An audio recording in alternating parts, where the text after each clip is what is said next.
मुझे room change करना है, मुझे इससे प्रॉब्लम है, वो सारी चीज़ें स्टार्ट होती है। स्टार्टिंग में सब कुछ अच्छा ही होता है।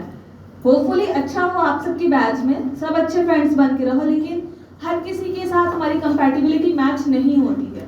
डोंट एक्सपेक्ट कि everyone should be agree with you. Ability to forgive and stay calm. For example, what if your teacher scold you? Professor आएंगे, डांट के चले जाएंगे।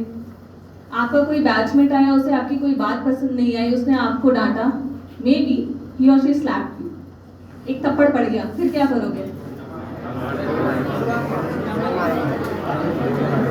बस बस मुझे पता है इसमें से 99.9% जवाब यही होगा कि मैं भी खींच के उसको मार के आऊंगा, है ना? लेकिन ऐसा नहीं होना। मे बी ही और शी कोई ऐसी प्रॉब्लम हो जिससे वो सफ़र कर रहा हो, कोई मेंटल कॉन्फ्लिक्ट हो, कोई इमोशनल प्रॉब्लम हो, या कोई और इशू हो उसके साथ में। Just try to understand that situation, what they are going through. Okay, उस सिचुएशन में शांत रहना है। कई बार वो क्या होता है कि अगर आप प्रोफेशन में जाते हो, पेरेंट्स डांटते हो, क्या करते हो? वापस मार के आते हो?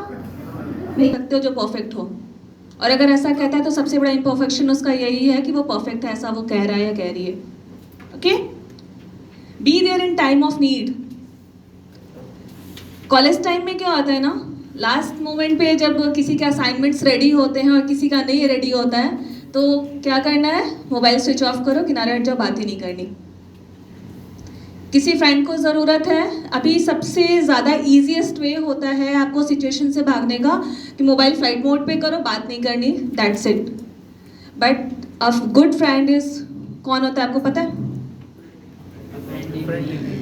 Actually a friend is in need.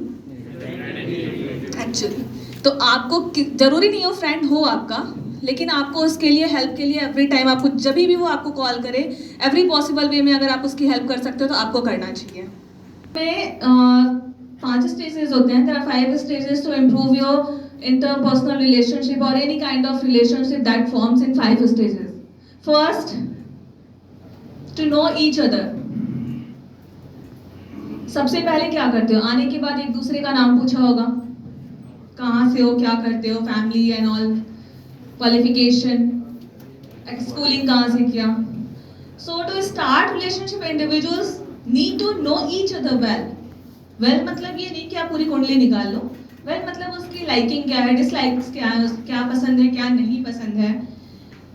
किसी से आप फर्स्ट मीटिंग के बाद अगर बात करना है, कंटिन्यू करते हो, लाइक आगे भी फर्स्ट सेमेस्टर के बाद भी आप अगर उस चीज को कंटिन्यू करते हो, क्यों कंटिन्यू करोगे?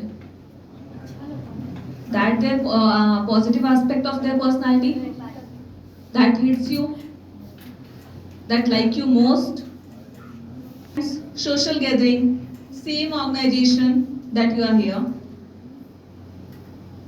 Break the ice. Break the ice का मतलब क्या हुआ? Exactly. Clear the confusion and you can say that to initiate. Second, the build-up stage. Individuals must be compatible with each other for the relationship to continue for a longer period of time. For each other. It doesn't mean ki feeling love for each other, feeling connected to each other. It could be like थोड़ा फिल्मी हो जाएगा and I think थोड़ा cheesy भी हो जाएगा, but I read somewhere कि इंसान को उसका पेन होता है, उसका ग्रीफ होता है, एक दूसरे से जोड़ता है। Okay? So when you feel connected, आप आगे बढ़ना चाहते हो उस रिलेशनशिप में, सिर्फ प्रोफेसर्स के साथ में नहीं। Third stage, continuation stage. This is the stage when relationship blooms into lasting commitments. It is when people, after knowing each other well, decide to be in each other's company and tie to knot. Like tie to knot in friendship, in a love relationship, or in a forever. अगर आपको किसी पे भरोसा नहीं होगा, trust नहीं होगा, transparency नहीं होगा, ऑनेस्टी नहीं होगी उस रिलेशनशिप में, लॉयल्टी नहीं होगी, तो क्या आप उस रिलेशनशिप में रहना चाहोगे? नो। तो आपको भी अपनी तरफ से सेम एफर्ट्स देने होंगे. You have to be part of this relationship ना. And it is not to like कि ऑन पेपर या फिर सिर्फ दिमाग में जगह दे दिया. We are in relationship, so being trustworthy to anyone is everything. You don't need to feed everyone ego. सभी की एक्सपेक्टेशंस को you lack of compatibility, trust, love and care often lead to misunderstanding and serious trouble in relationship, जो कि आज की generation की सबसे बड़ी प्रॉब्लम है. प्रैक्टिकल बैकग्राउंड पे एंड रियलिटी बैकग्राउंड पे अगर बात करें तो 9th में 10th में आने के बाद आजकल के बच्चे रिलेशनशिप में होते हैं. शायद मेरी जनरेशन में थोड़ी ज्यादा पीछे थी. ओके, तो 6th में कौन कौन रिलेशनशिप में था इसमें से? नहीं, यहाँ से भी आवाज आई है.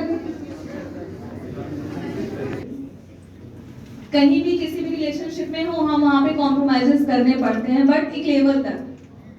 Adjustment is important in every relationship. You have to do that and you have to be prepared and ready for that always. क्योंकि बिना एडजस्टमेंट के कोई रिलेशनशिप नहीं होता. कॉम्प्रोमाइजेस एक लेवल तक, जहां तक आपका सेल्फ रिस्पेक्ट आपका क्लैश ना हो, आपका ईगो क्लैश होना शुरू होगा अगर किसी भी रिलेशनशिप में, वो डिटोरिएट होना ही होना है.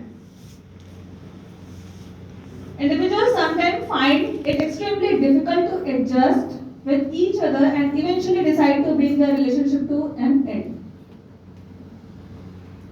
आप सब इस चीज से एग्री करोगे? पहले के टाइम में डिवोर्स कम होते थे, ब्रेकअप जैसी चीज होती नहीं थी. Why in today's time?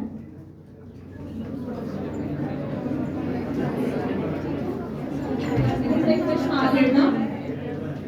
I'm not able to understand. कहना क्या चाहते हो? कोई एक बताओ. Why? What is the reason?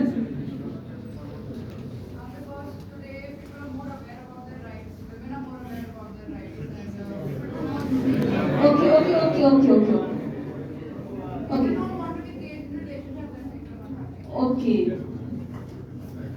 From that side? From this side? Please शांत हो जाओ, otherwise किसी की बात कोई नहीं सुनने वाला है. We are not